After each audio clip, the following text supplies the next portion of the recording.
अस्सलाम वालेकुम everyone, hope you are good and safe. So अच्छा जी, आज का हम लोग स्टार्ट करने जा रहे हैं सिम्पसन्स 1/3 रूल। ठीक है। सो इसमें बेसिकली क्या होता है, हम लोग पीछे क्या करते आए हैं, हम ट्रेपेजॉइडल रूल अभी हमने किया जिसमें न्यूमेरिकल इंटीग्रेशन में हमने ट्रेपेजॉइडल रूल सबसे पहले किया। और ट्रेपेजॉइडल रूल में हम क्या करते होते थे कि हम स्ट्रेट लाइंस यानी कि हमारे पास कर्व होता था, और उस कर्व के अंडर जो एरिया है हम वो कैसे करते थे कि पहले हम इस कर्व को डिफरेंट सेक्शंस के अंदर, सब इंटरवल्स के अंदर हम डिवाइड कर दिया करते थे। और हर सब इंटरवल को फिर उस हिसाब से हम देखते थे कि एक ट्रेपेजॉइड बन रहा है, और हर ट्रेपेजॉइड का फिर हम एरिया कैलकुलेट करते थे और उस हिसाब से अपना पूरा ये area under the given curve हम निकाल लिया करते थे। सो ट्रेपेजॉइडल रूल जो है बेसिकली ये काफ़ी अच्छा रूल है, और एज़ कम्पेयर ये बेटर अप्रॉक्सीमेशन देता है of for area under the curve as compare to the method using the rectangles. जो हम पहले हम इंडेफिनिट इंटीग्रल की जो एक्चुअल डेफिनेशन है उसमें हम रेक्टेंगल्स को यूज़ किया करते थे एरिया निकालने के लिए, तो उससे ज़्यादा बेटर अप्रॉक्सीमेशन अगर आपको चाहिए so then you will use trapezoidal rule. ठीक है। अब अगर हमें if we want to have an even better approximation for an area under the curve, तो हमारे पास क्या आता है, सिम्पसन्स 1/3 रूल आता है। ठीक हो गया। अब सिम्पसन्स 1/3 रूल में हम क्या करते हैं, हम क्वाड्रेटिक कर्व्स यूज़ करते हैं। हम ट्रेपेजॉइडल में हम क्या कर रहे होते थे, ये हम ये स्ट्रेट लाइंस की मदद से हम इन स्ट्रेट लाइंस की मदद से हम लोग एरिया निकाल रहे होते थे। ठीक है। Area under this, area under this, area under this and so on. और फिर इन सबको हम सम करते थे तो हमारे पास area under the whole curve आ जाया करता था। सो सिम्पसन्स में हम क्या करते हैं, हम ये स्ट्रेट लाइंस नहीं यूज़ कर रहे होते हैं। हम सिम्पसन्स में बेसिकली अगर हमारे पास एक कर्व है इस तरह से, तो हम सिम्पसन में क्या यूज़ कर रहे होते हैं, हम क्वाड्रेटिक कर्व्स यूज़ करते हैं, और उन क्वाड्रेटिक कर्व्स को की हेल्प से हम लोग इस अपने गिवन फंक्शन या गिवन कर्व के अंडर जो एरिया है उसको फाइंड आउट करते हैं। कैसे करते हैं, लेट्स सपोज कि हमारे पास इस तरह का एक कर्व आ गया और हमने ये एक पॉइंट है, हमने सबसे पहले क्या करना है, इसको तो सब इंटरवल्स के अंदर डिवाइड करना है। अब यहाँ पे एक चीज़ जो याद रखने वाली ये है कि आप कितने सब इंटरवल्स के अंदर इसको डिवाइड कर सकते हो। हमने ट्रेपेजॉइडल रूल के अंदर हमने ये कुछ नहीं सोचा था कि हम एन को क्या रखें। एन क्या था, नंबर ऑफ़ सब इंटरवल्स। तो हम जितने अपनी मर्ज़ी से सब इंटरवल्स को देखते होते थे। ठीक है। या हमें गिवन होता था एन की वैल्यू, तो हम उस लिहाज से हम काम करते थे। सो सिम्पसन रूल को काम करने के लिए या इसको मतलब वर्क करने के लिए इसका ये एक कंडीशन है कि यहाँ पे जो सब इंटरवल्स हैं वो यानी कि इस कर्व को आपने even number of subintervals के अंदर डिवाइड करना है। तो this formula will not work if you divide this curve into odd number of subintervals. ठीक है। ये फॉर्मूला काम ही तब करेगा सिम्पसन का कि जब आप इसको even number of subintervals के अंदर डिवाइड करोगे। अब इवन नंबर ऑफ सब इंटरवल्स का मतलब ये है कि आप जो एन की वैल्यू है वो आपने इवन रखनी है। यहाँ पे एन जो कि नंबर ऑफ सब इंटरवल्स है, N is basically the number of subintervals. तो आपने ये क्या रखना है, इसको इवन रख सकते हो। यानी कि आप कितने पोर्शंस में इसको इस कर्व को डिवाइड कर सकते हो। You can divide this curve into 2 सब intervals, you can divide this curve into 4 सब intervals, you can divide this curve into 6 सब इंटरवल्स एंड सो ऑन। ठीक है। तो जितने भी इवन सब नंबर्स हैं आप उस एन मतलब even number of subintervals के अंदर you can divide the your curve. Right. So हम लेट्स सपोज कि हमने इसको, फर्स्ट स्टेप यही है कि हमने इसको सब इंटरवल्स के अंदर डिवाइड कर दिया, और सम्पसन्स को काम करने के लिए उस जो नंबर ऑफ सब इंटरवल्स हैं वो इवन होने चाहिए। सो अभी हमारे पास 1 2 3 4 5, लेट्स सी ये 6 और ये 7 और ये 8। So we have 8 number of subintervals. ठीक है। 1 2 3 4 5 6 7 8, तो ये even number of subintervals के अंदर हमने डिवाइड कर दिया।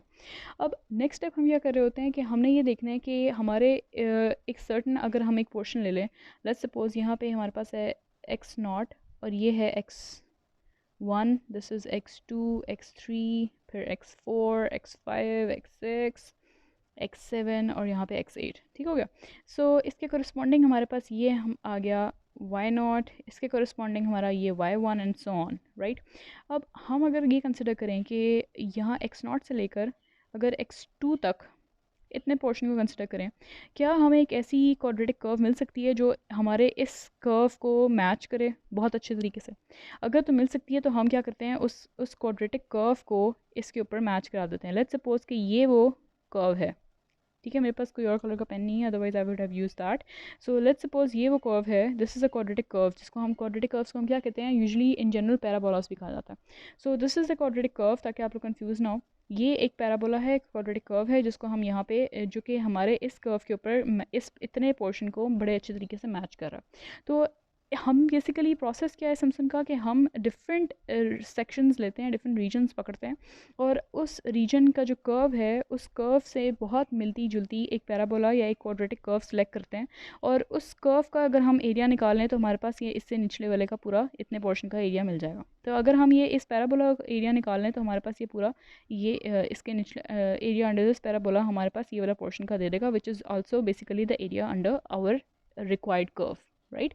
इसी तरह से हम नेक्स्ट इंटरवल अगर सेलेक्ट करते हैं तो फ्रॉम x2 से लेकर अगर आप x5 तक या x6 तक लेट्स सपोज अगर आप सेलेक्ट कर रहे हो तो इसके लिए भी आपको, या x5 तक अगर सेलेक्ट कर रहे हो तो यू कैन सी कि इसके लिए आपको एक डाउनवर्ड शेप की एक पैराबोलिक कर्व मिल सकती है, ठीक है, जो कि इसको मैच कर रही होगी। जो इस एक ऐसी हमें पैराबोला मिल सकता है, एक ऐसा हमें क्वाड्रेटिक मिल सकता है जो इस पोर्शन या इतने पोर्शन में हमारा जो कर्व है उसको बहुत अच्छी तरीके से मैच कर रहा है।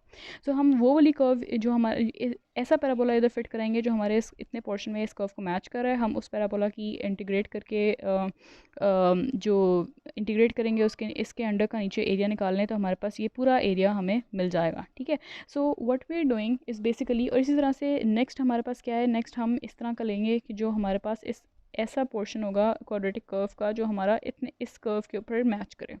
सो बेसिकली जो टेक्निक है सिम्पसन रूल की वो यही है कि हम पैराबोलास यूज़ करते हैं या क्वाड्रेटिक कर्व्स यूज़ करते हैं to approximate each part of the curve, ठीक है।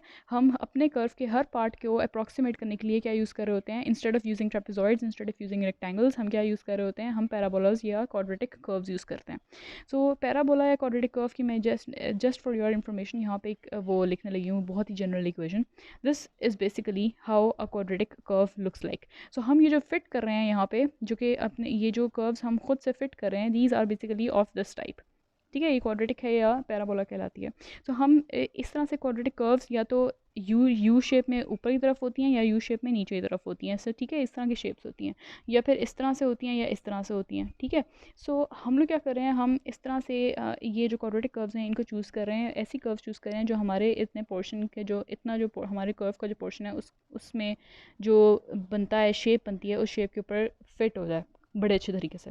और फिर हम उतने का एरिया निकाल लें उसके अंडर का तो हमारे पास अपने ओरिजिनल कर्व के अंडर का एरिया मिल जाता होता है। So this is basically what the method we are using, ठीक है। इसकी डेरिवेशन में हमने नहीं जाना, इसका रूल कैसे, फॉर्मूला कैसे निकला हमने उसमें नहीं जाना।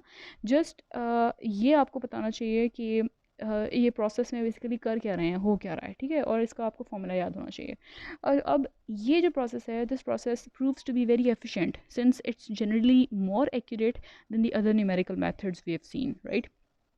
अब हम क्या करने जा रहे हैं, यहाँ पे फॉर्मूला लिखने जा रहे हैं और फॉर्मूला बेसिकली सिम्पसन रूल का ये होता है,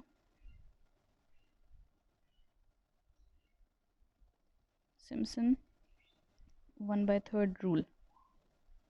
इसका फॉर्मूला बेसिकली ये है कि एरिया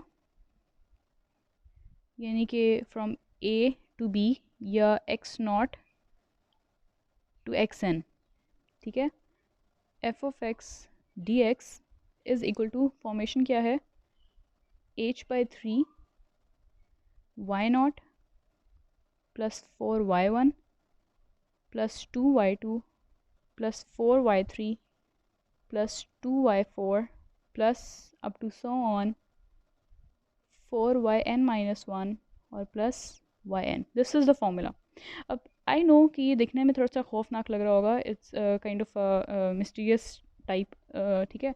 सो इसको थोड़ा सा ब्रेक डाउन करते हैं और इसको मेमोराइज़ करने के लिए हम थोड़ा सा सॉर्ट करके लिखते हैं। अच्छा, सिम्पसन में मैंने आपको बताया कि n जो है, जो हम n ले रहे हैं वो n क्या है, नंबर ऑफ सब इंटरवल्स, वो क्या होने चाहिए, it must be even. Even होगा तो ये सिम्पसन फार्मूला पूरा काम करेगा, इवन नहीं होगा तो ये काम नहीं करेगा, क्योंकि आप देख रहे हो फॉर्मूले के अंदर हमारे पास क्या है, बेसिकली h/3। एज हम कैसे निकाल सकते हो, एज का एक फॉर्मूला होता है कि last term minus initial term divided by number of सब इंटरवल्स, राइट। अब एज का हमारे पास क्या सीन है, h/3 आ गया। एज तो आपको पता है कि आप हर दो वैल्यूज़ के दरमियान आप इस फॉर्मूले से आप गैप निकाल सकते हो, एज की वैल्यू आ सकती है।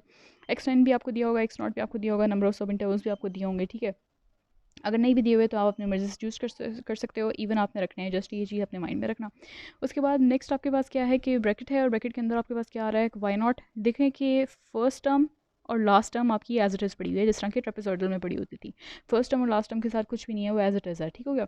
उसके बाद क्या है कि जितने भी है ऑड है ना, ये y1 फिर y3, जितने भी ऑड हैं, ये y1 हो गया, y3 हो गया, फिर आगे सो ऑन, इनके साथ क्या है कोफिशिएंट में क्या मल्टीप्लाई हो रहा है, 4 मल्टीप्लाई हो रहा है, ठीक है। तो जितने भी ऑड टर्म्स हैं, जितने भी ऑड फंक्शन की वैल्यूज़ हैं, उनके साथ ये 4 मल्टीप्लाई हो रहा है, और जो इवन है y2 हो गया, y4 हो गया एंड सो ऑन, इनके साथ क्या मल्टीप्लाई हो रहा है, 2 मल्टीप्लाई हो रहा है। सो इसी फॉर्मूले को अगर हम थोड़ा सा क्या कहते हैं, अपनी याद रखने के लिए, आसानी के लिए हम थोड़ा सा सॉर्ट आउट कर सकते हैं, और हम इसको इस तरह से लिख सकते हैं कि x0 to xn f of x dx is equal to h/3 first term as it is plus 2 से पहले मल्टीप्लाई करा दें, आपकी मर्ज़ी है पहले इवन नंबर्स को इकट्ठा लिखना है या ऑड नंबर्स को इकट्ठा लिखना है। मैं पहले इवन नंबर्स को इकट्ठा लिख रही हूँ। 2 से हम किस तरह कौन कौन से नंबर्स मल्टीप्लाई हो रहे थे जो कि इवन है, कौन सी वैल्यूज़ मल्टीप्लाई हो रही थी जो कि इवन है, यानी कि y1 तो ऑड है, वो नहीं इसके अंदर आएगा, y2 आ जाएगा, y3 तो ऑड है, वो भी नहीं इसके अंदर आएगा, y4 आ जाएगा, y6 आ जाएगा and up to so on. और ये कहाँ पे ख़त्म होगा, लास्ट टर्म वाई नॉट हमने लिखी हुई थी, स्टार्टिंग है इनिशियल, और लास्ट भी, ये इनिशियल स्टार्टिंग भी एज इट इज़ पड़ी हुई है, लास्ट भी एज इट इज़ पड़ी हुई है, ठीक है। ये मैंने यहाँ पे पहले ही लिख दिया। फिर उसके बाद इवन हम सॉर्ट आउट कर रहे हैं, तो यहाँ पे कहाँ पे ख़त्म होगा, अगर हम एन में, एन हमारे पास जा रहा है, एन इवन है, सिम्पसन को काम करने के लिए हम कह रहे हैं कि एन जो है वो इवन है, इससे पिछली वाली टर्म क्या हो जाएगी, ऑड हो जाएगी, n-1 ऑड है तो वो ऑड तो इसमें नहीं आएगी क्योंकि ये सारे हम इवन लिख रहे हैं। उससे पिछली वाली टर्म हमारे पास क्या होगी, n-2, ठीक है। सो ये आपके पास इस तरह से बन गया, ये इसको इस तरह से चलो ब्रैकेट में कर देते हैं ताकि पैरेंथेसिस, ताकि थोड़ा सा फ़र्क रहे। ये आपकी सारी वैल्यूज़ हैं जो कि इवन है, इवन वैल्यूज़ के साथ हमने क्या मल्टीप्लाई कराया है, 2। और फिर नेक्स्ट फॉर्मूले के अंदर क्या होता है कि जितनी भी ऑड वैल्यूज़ हैं उनके साथ क्या मल्टीप्लाई हो रहा है, 4। तो यहाँ पे हम ऑड वैल्यूज़ लिख देंगे, y1 plus y3 plus y5 and so on, और ये कहाँ पे जाके ख़त्म होगा, yn इवन है तो ये लास्ट वाली टर्म आपकी इवन है, और इससे पिछली वाली आपकी ऑड होएगी, तो ये कहाँ पे ख़त्म होगा, yn-1 तक, ठीक है। ये पूरा आपके पास फॉर्मेशन है। इसको मैं यहाँ पे थोड़ा सा क्लियर करके लिख देती हूँ कि h/3 first term as it is और last term as it is plus 2 के साथ क्या मल्टीप्लाई हो रहे हैं, और इवन नंबर्स, तो ये y2 plus y4 plus up to so on yn-2 और प्लस 4, और ये आपका y1 plus y3 plus up to so on, और ये n-1, ठीक है। So this is basically the formula of Simpson 1/3 rule, ठीक है। ये फॉर्मूला आपको याद रखना पड़ेगा, और यहाँ पे आपने ये ज़रूर याद रखना है कि यहाँ सिम्पसन 1/3 रूल में आपने n इवन रखना होता है, यानी कि नंबर ऑफ़ इंटरवल्स जो हैं वो इट मस्ट बी इवन। अगर n इवन है तो आप अप्लाई कर सकते हो ये वाला रूल, अगर n इवन नहीं है तो आप ये वाला रूल, सिम्पसन रूल अप्लाई नहीं कर सकते, राइट। सो इतनी सी बात है। और अगर ये सारा प्रोसेस है, हम लोगों को बैकग्राउंड इसका कि ये फार्मूला इस तरह से कैसे लिखा गया, इस चीज़ में जाएंगे तो it's a kind of a lengthy process, ठीक है। क्योंकि हमें क्या कर वो अगर बेसिकली क्या करना है कि इसमें आपको सिर्फ और सिर्फ ये चीज़ याद रखनी है कि ट्रेपेजॉइडल में हम क्या यूज़ कर रहे होते थे, डिफरेंट सेक्शंस में डिवाइड करके कर्व को हम ट्रेपेजॉइड्स यूज़ करते थे और उनका एरिया निकालते थे। और सिम्पसन में हम क्या यूज़ करते हैं कि डिफरेंट सेक्शंस में डिवाइड करते हैं, और वो सेक्शंस या सब इंटरवल्स कितने होने चाहिए, इवन नंबर ऑफ सब इंटरवल्स होने चाहिए, और उनमें डिवाइड करने के बाद हम क्या करते हैं कि हम डिफरेंट कर्व के डिफरेंट सेक्शंस को पकड़ते थे। हम जिस तरह से ये कर्व है, हम इस कर्व के डिफरेंट सेक्शंस को पकड़ते हैं, और हर सेक्शन के अकॉर्डिंग जो हमारे पास बेटर पैराबोला या क्वाड्रेटिक कर्व नज़र आती है, हम उसको फिट करते हैं, जो हमारे ओरिजिनल कर्व के ऊपर बड़े अच्छे तरीके से फिट हो जाए, हम उसको यूज़ करते हैं, और उसके हिसाब से हम आगे से अपना एरिया निकाल लेते होते हैं। So in Simpson rule we use the quadratic curves to find the area under the curve, ठीक है, to find the area under each segment of the curve, right. And in trapezoidal we use trapezoids to find the area under different sections of the curve, ठीक हो गया। सो इतनी सी बात है। What you need to do is you need to memorise this formula, और you need to see कि हम इस फार्मूला को किस तरह से क्वेश्चंस के अंदर इम्प्लीमेंट कर सकते हैं। अब देन अगेन हमें we don't actually need to construct these parabolas when applying Simpson rule, right. This section is just to give you some background on why and how it works. ये जो पीछे मैंने explain किया ना, this section was just for you to understand some background, ठीक है, थोड़ा सा कि किस तरह से पैराबोलास को हम फिट करते हैं. So we don't need any tedious calculations कि किस तरह से आया, और we don't actually need to construct these parabolas, right. So but if you still want to see कि किस तरह से वाकई ये किस तरह से ड्राइव हुआ है, यू कैन टेल मी, मैं आपको लिंक भेज सकती हूँ जहाँ पे ये सारी कैलकुलेशंस लिखी हुई हैं. ठीक है, you can see it for your self, right. But that's not a part of our thing what we are trying to do here, right. So you just need to memorize the formula and that's it, that's all you need to do. और फिर आपने देखना है कि आप किस तरह के क्वेश्चंस में ये फॉर्मूला फिट कर सकते हो, किस तरह के क्वेश्चंस में इस फॉर्मूला को नहीं फिट कर सकते. ठीक हो गया. सो यहाँ तक आई होप समझ आ गया होगा. नेक्स्ट हमें क्वेश्चंस करने हैं, क्वेश्चंस हम लोग क्लास में करेंगे. तो सी यू इन क्लास. अल्लाह हाफिज़.